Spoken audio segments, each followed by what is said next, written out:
Hey guys, it's Danny. Today I'm going to show you some interesting things around the grow room, orchid-wise. There are many interesting things with the aquariums as well, but we're not going to go into that. They're not all good, but I do want to show them to you because they are at least interesting. And I will also give you some updates on some of the plants you might be wondering about. Let's just get on with the video. Don't forget to give it a like if you end up enjoying it. Why not subscribe? I do post multiple times a week. I am making efforts to have a better time management so I can post more often. But if you're feeling extra about it and you would like to further support my channel, do consider becoming a member using the affiliate links down below in the description, checking out the merch or using the super thanks option down below. All right, let us start.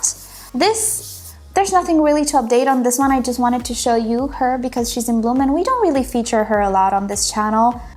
She's not really doing much other than looking pretty, and when she blooms, she looks extra pretty, but she's still around. Very easy orchid to grow. If you ever see it, I'm pretty sure it's gonna be pretty affordable as well. It's not a very popular orchid. I consider it an undiscovered gem. So yeah, fully recommend this plant. If you ever see it, I find it very easy to grow. But this is not the one that I wanted to start with. What do I want to start with? Oh, I know. The Phalaenopsis bellina. We didn't see her in a while. Well, this is not the bellina that you guys know. This is the bellina that you guys know. This is the mother plant. If you remember, oh, she's sticky. If you remember in one of my previous updates, I was telling you that something was happening to the crown. And I thought she would start to create a keiki, which she did. This is the keiki.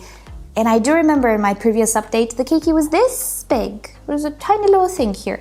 Look at it. It's the size of the mother plant now. It grew super fast. But this is the mother plant. What in the world happened with this crown? I cannot tell you. Now it's withering off. It's not crown rot. It's not stem rot. It appeared to have a deformity here. This orchid did not actually have thrips, which are also known to cause some issues with crowns. As they munch the crowns can even die off or get distorted. What happened to it? I don't know. It's an old plant in my collection. It had a virus. It had the orchid fleck virus, probably still has.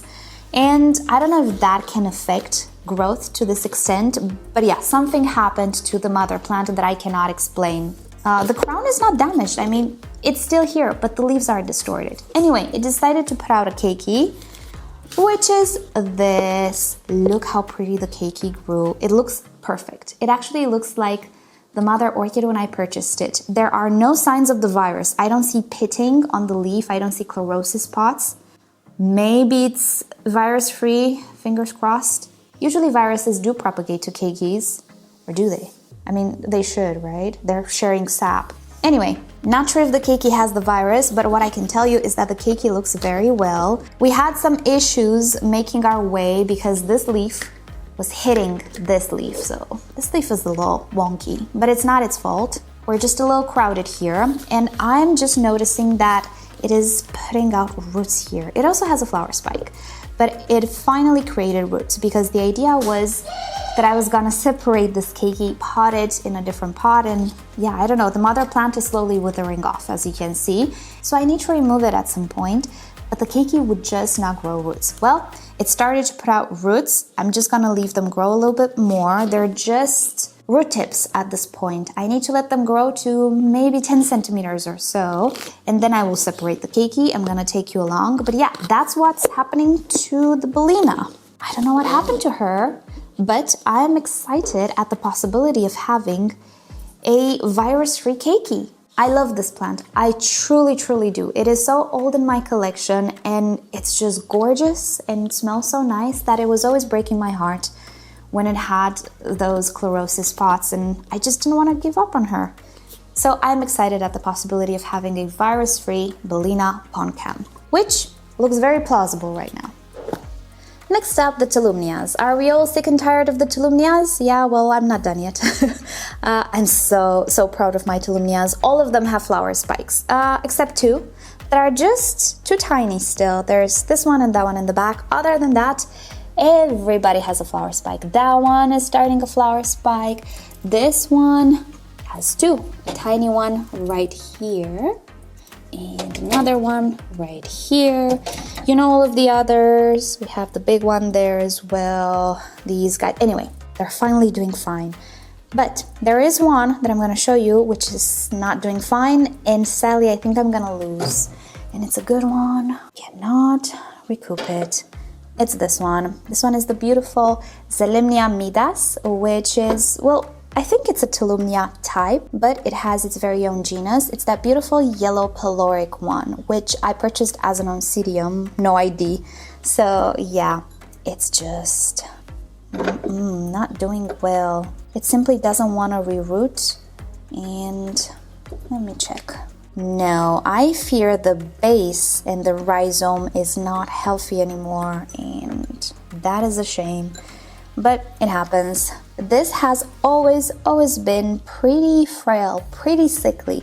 All of the other Tolumnias are just very vigorous plants generally, but this one, no, she never recovered. In my care tutorial, if you remember, I told you that once the Tolumnia is rootless, it takes a while to root back, but it does root back. They are pretty vigorous plants. This one, not so much. So I don't know if we're gonna see this one in bloom ever again, which is so sad because I really liked it, but yeah, it doesn't wanna. What I will do is put the entire plant under that dome that I used to increase humidity for some plants, just to prevent further water evaporation. You can see it's pretty dehydrated. It has been this way for a lot of time, since 2021 really, because I repotted it in moss with the hopes that it will start to pick up. So for a year and a half or something, it looks like this, and it's not bouncing back, which is sad.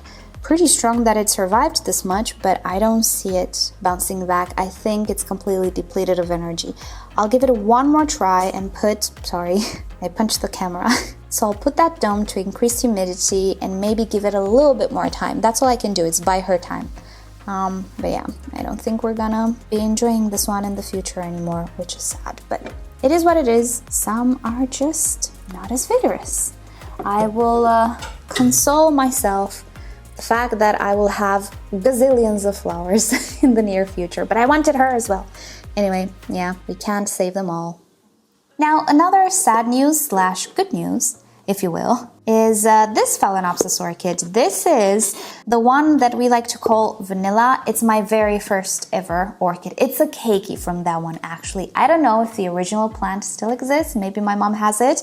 When my mom came here a few months ago, she brought me this plant, and I made a whole fuss about sentimental value, blah blah. I'll link you to the video down below. Well, something happened. And by something, I mean crown rot. Now, I didn't put water in that crown as far as I remember. And since it all happened so fast, there is a slight chance this happened on transport while it was wrapped and so on. I don't know. Maybe I rotted it. Maybe something happened on transport. Who knows? Doesn't matter. I felt so guilty and so bad because my mom took the time to pack it, to bring it with her. And it's my first orchid. And I made that soppy video about it. And what do you know? I crown rotted it. Well, things are not lost because we have a little keiki here at the base. So the luck is it's crown rot and not stem rot. With stem rot, things are not as bright as with crown rot. If it happens at the base, at the very, let's say, end of the stem, it's done. If it happens further up, it could go down, so it's done. If it happens at the top, it's crown rot, and it's the best case scenario, which this one suffered from.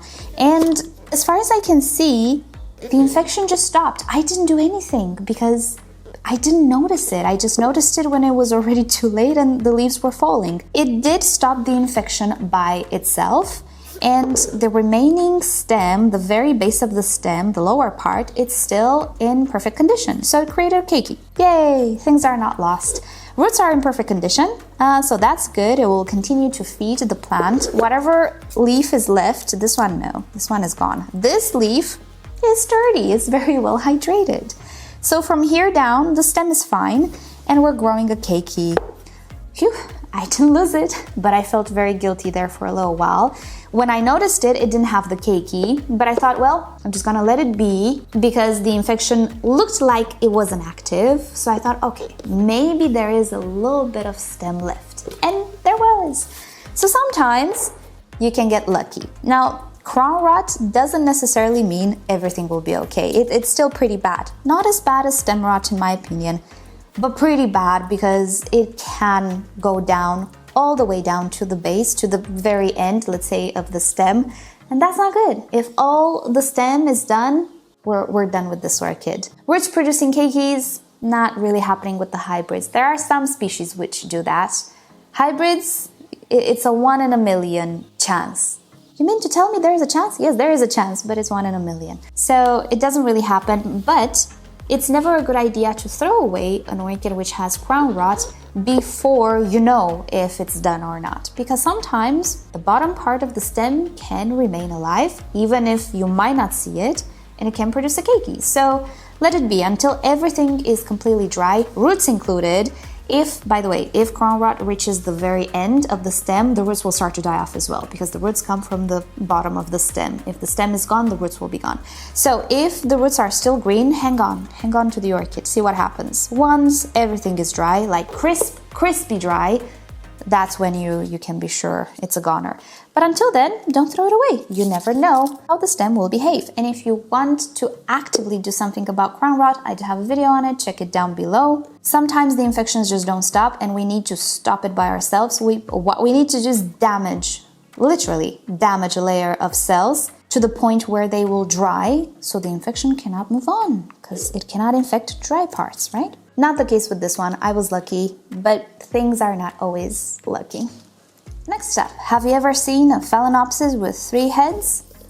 Look at this one. We have 2 basal keikis and all having flower spikes, as I can see. I will call her Cerber. What's the equivalent in English? Cerberus? Cerber? How do you pronounce the mythological dog with 3 heads? I've only heard it in Romanian. I don't know about English. So, can we leave basal keikis on orchids? Yes, absolutely we can. You can also remove them if you so desire. However, there are benefits in letting them be. They can each create their own flower spikes, so when this orchid will be in bloom, you're gonna have a whole bunch of flower spikes. And it might not be easy to see that you actually have 3 orchids in here. So whoever comes and visits says, oh my goodness, you're so talented, you have so many flower spikes on your orchid. I only get 1. Well, yes, I am very talented. Will you probably need a bigger pot? Yes, probably. Oh my goodness, this one is pretty overgrown. But the good thing with orchids, most of them, at least the epiphytic ones, is that they really do not care and do not complain if they're a little crowded in their pot, as long as they receive water. The main problem with having overcrowded orchids is hydration, nothing else. They're not like terrestrial plants, which can actually stop growing if their roots don't have any more space. No. Epiphytic plants don't work like that, or at least orchids don't. They are perfectly fine even if they're crowded in the pot, if you offer them water and nutrients. If you don't, well, they're gonna complain. A crowded orchid will always dry faster than a non-crowded orchid, given the same potting mix and the same pot size. So keep an eye on that.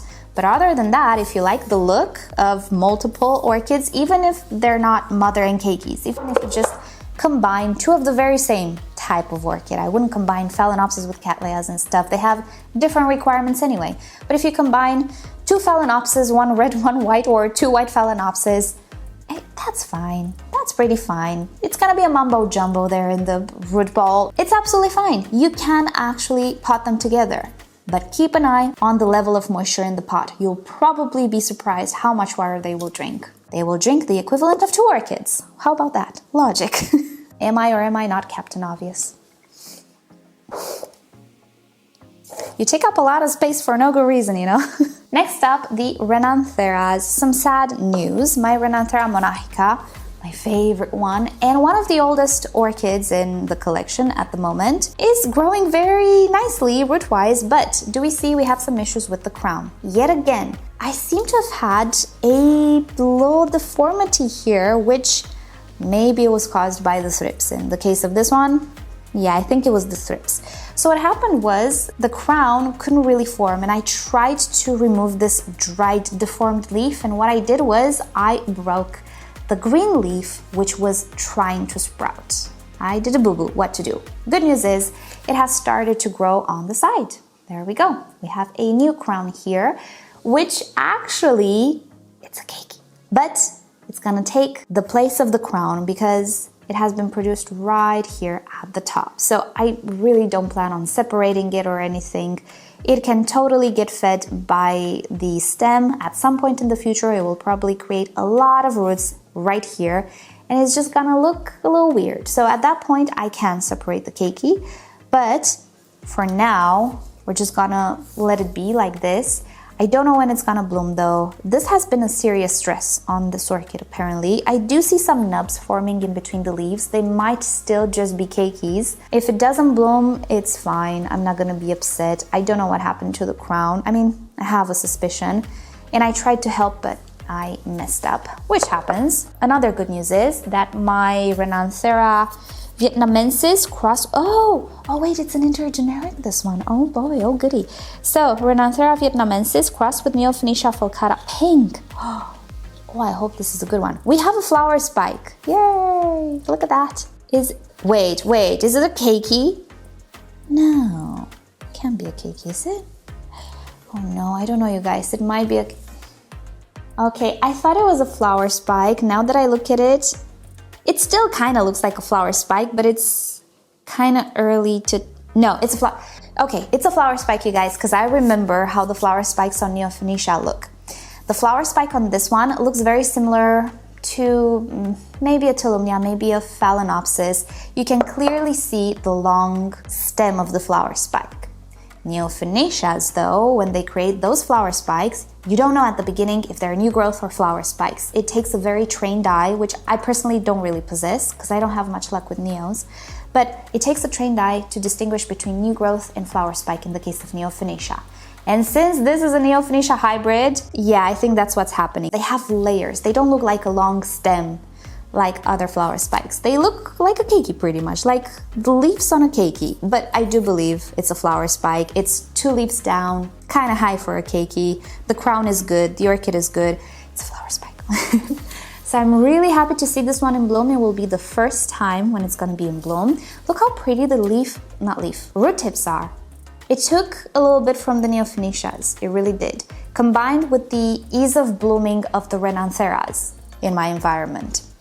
Let's end with the Neofinetias because you guys asked about them. I'll tell you what's up with the Neofinetias. But yeah, this is the update for the Renantheras. Not so good, but good at the same time.